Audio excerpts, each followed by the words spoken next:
Les banques centrales commencent à retirer les béquilles qui supportaient les économies, alors que celles-ci se remettent peu à peu de la crise du Covid.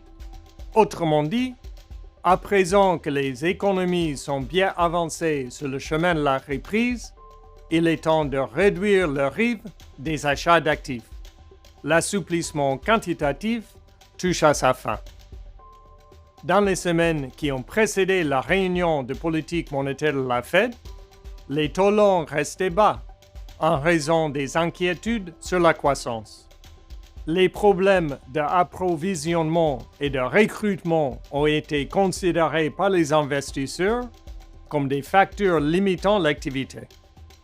Avec la recrudescence de l'épidémie de COVID cet été, plusieurs entreprises ont émis des avertissements sur résultats et les analystes financiers ont revu à la baisse les perspectives bénéficiaires.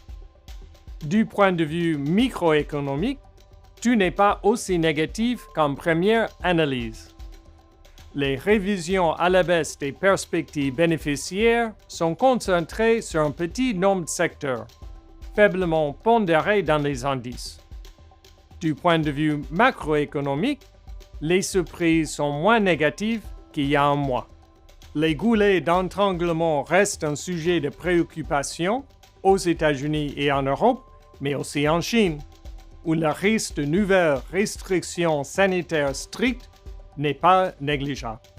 Nouvel élément perturbateur depuis la réunion de la Fed, dont les conclusions ont été jugées moins accommodantes, la hausse des taux longs, nominaux et surtout réels.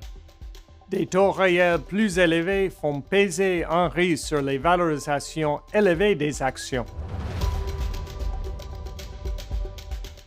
Dans ce contexte, nous restons pourtant modestement surexposés aux actions et sous-sensibles sur les obligations gouvernementales.